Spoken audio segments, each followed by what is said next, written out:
All right, today we are taking on an algebra skill. We are looking at the multiplication of radicals. So before we start, I want you to think about what the rule is going to be. Okay, when we are multiplying, we multiply the like items together. So we're going to multiply the coefficients, the numbers that are outside of the radicals. We're going to multiply those together, as well as the radicands. We can combine the numbers underneath the radicals too. So let me write that out first at the top. So multiply like items together.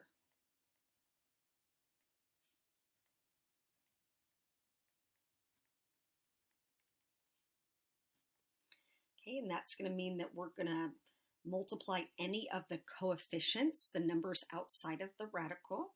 So I'm just going to call that, in basic words, numbers on the outside. Okay, and we're also going to multiply radicands together underneath the same radical.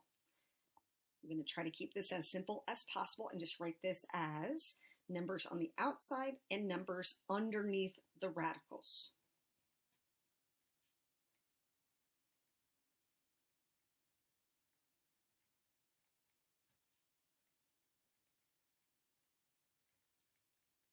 All right, so simple words, right? We're going to multiply the like items together. So numbers on the outside, the coefficients, and the numbers underneath, the radicands, are going to combine underneath the same radical. Let me show you what I mean. Okay, and just like the other radical review sheets that we've been doing, I'm going to do the left-hand side. I'm going to pause, and I'm going to have you guys do the right-hand side on your own. So problem 1. Here we have the square root of 5 times the square root of 5. So here I'm going to draw a big radical, and I'm going to put those two numbers underneath the same square root. So 5 times 5. So I'm seeing that the square root of 5 times the square root of 5, right, just combines right underneath that same radical, and then I see a pair of the same. It's going to give me a pair of 5s. For every pair underneath the radical, we pull them both out, and we write one on the outside to represent the pair underneath. My answer is just 5. Okay, next one. Here in 3, I have the square root of 20 times the square root of 30. So I'm going to draw a big square root like that, big radical, and I'm going to put the 20 times the 30 underneath the same radical. So now I'm looking for pairs. I could multiply this back. I could multiply it up to 600. I just don't have to. I'm looking for pairs, so I'm just going to leave it as 20 times 30 right now. And when I look at the 20, I'm going to see, oh, well, that's 2 times 10. When I look at the 30, that's 10 times 3. So here's a pair of 10s. Here's a 2 and a 3 that don't have that partner to help them pull out from underneath the radical. So on the outside, I'm going to have a 10.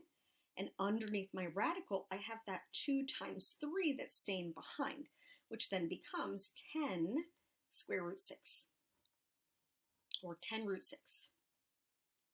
Okay, let me slide up, go to the next one. So problem 5. So here I have negative 2 square root 12 times 6 square root 18. So what this really reads as is negative 2 times the square root of 12 times 6 times the square root of 18.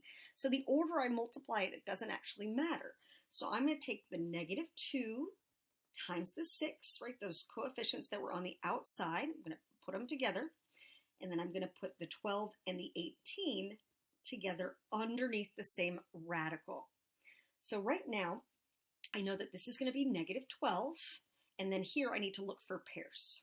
So let me look for pairs right now. So with the 12, I know that that's 2 times 6. 18 I know is 6 times 3. So I can see a pair of 6s right here. This 2 and this 3, they're going to stay behind. So on the outside, I already had a negative 2 times 6. So let me just rewrite that. I know I'm at negative 12 right now. It's going to be joined by the 6 right here.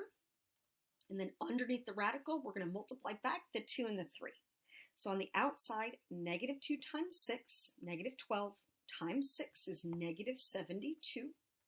And then underneath the radical, that 2 times 3 makes it go back to 6. So I get negative 72 root 6, or negative 72 times the square root of 6. Okay, next up, problem 7. So I have 7 square root 2 as a quantity squared. So what this really means is we're looking at 7 root 2 times itself. So 7 times the square root of 2 times 7 times the square root of 2. So remember, this really reads as 7 times the square root of 2 times 7 times the square root of 2. Order can shuffle. So I'll say 7 times 7, and then root 2 times root 2, right? I just combine those 2's underneath the same radical, which is going to give me a pair of 2's. So really, I have 7 times 7 times 2, which becomes 98. Okay, next up, here in problem 9, I have the square root of 3, but it's multiplied over 3 terms. 2 plus 5 root 3 minus 4 root 6. So I have to distribute that square root of 3 over those 3 terms right there. So the square root of 3 times 2 is 2 square root 3, or 2 root 3, and then plus, well, I have the square root of 3 times 5 times the square root of 3. Well, I should notice by now that whenever I'm multiplying a square root by itself, it's going to give me the pair underneath the radical. So if I have a pair of 3's underneath a radical, underneath a square root, my answer will just be 3. So really what I have here is 5 times 3. I have 15. Okay, and then lastly here I have the negative 4 root 6 times the root 3. This one I might need to show you just one more step. So I'm looking at the 3 and the 6 underneath the same radical. That negative 4 is still on the outside. So here, that 3 and the 6, well, 6 breaks into 3 times 2, so I can get a pair of 3's out of it with a 2 that stays behind. So right now, I have 2 root 3 plus 15, and then minus 4 times 3 is 12, and then root 2. So now when I look at it, I know that when I'm adding or subtracting radicals, I can't combine them unless they're like terms. And like terms means that they have the same radicand, same number underneath the radical. So I can't push forward, I'm stuck. This is my final simplified answer right here. All right, I'd love for you to pause. I want you to work through problems 2, 4, 6, 8, 10. And when you're ready to check it, please look at the answer key that I have online, or you're welcome to watch me work through these 5 problems as well. Okay, so again, when you're ready, unpause, and let's go over these guys right here. Okay, so 4 root 6 times root 6. So here I'm going to write this as the 4 on the outside, and then underneath the radical, I'm putting those 2 6's together, which gives me my beautiful pair of 6's. This is really 4 times 6, so I get 24. Okay, next up, problem 4, I have the square root of 24 times the square root of 54, so I can put them underneath the same radical. So 24 times 54, like that. And then I'm looking for pairs. So 24, the first thing I think of is 4 times 6. And then I know that that 4, perfect square, it's going to give me a pair of 2's. Okay, I'm going to hold off on the 6 for just a moment. For 54, I know that that is 6 times 9. So I just got myself a pair of 6's also. And that 9 is going to give me a pair of 3's. Okay, I don't see any straggler. I don't see anyone left behind. My answer will just be whatever 2 times 6 times 3 ends up being. So 2 times 6 is 12 times 3, and we're at 36. So the final answer is just 36. There's no radical component because there was no number that was left behind. Everything had a partner to pull itself out. Okay, let me slide this up. Okay, problem 6. So here I have 3 times the square root of 150 times 2 times the square root of 15.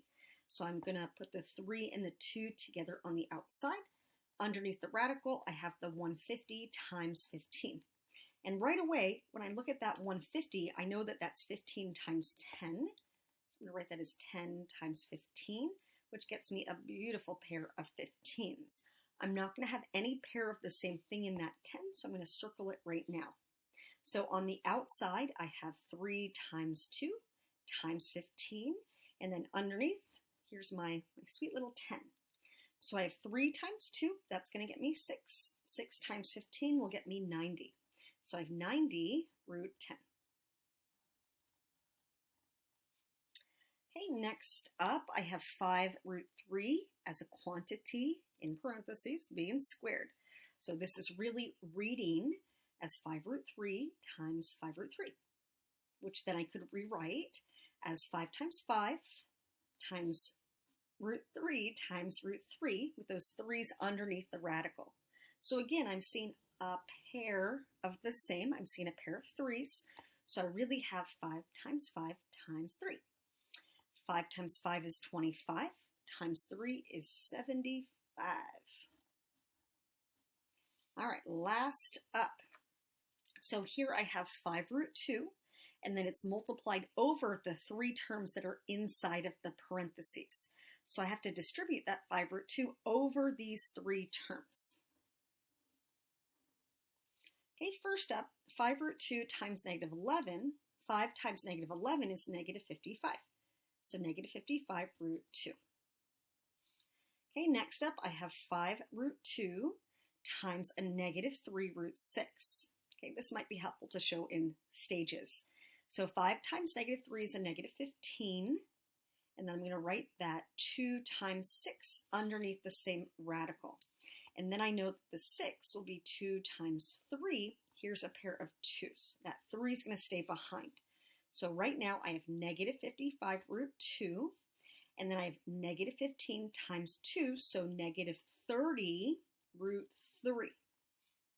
Okay, and then lastly here I have 5 root 2 times 4 root 2. So 5 times 4 is going to get me 20. And then root 2 times root 2, remember that's going to give me a pair of 2's underneath the same radical, which will unlock to be just 2. So I have 20 times 2 right here, which will be 40. Okay, and then looking at these 3 terms, the only way to add or subtract is if we have like terms.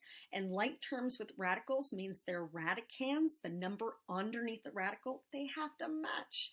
And every term here is perfectly simplified. And I don't see any radicands that match. So here is my final answer. If you wrote it in a different order for some reason, let's say you shuffled it, you put the 40 first, you put the negative 30 root 3 next, and then minus 55 root 2, no problem. The order that you really write these, it does not matter. All right, that's all I have for today. I hope you guys are doing well. Have a good rest of your day.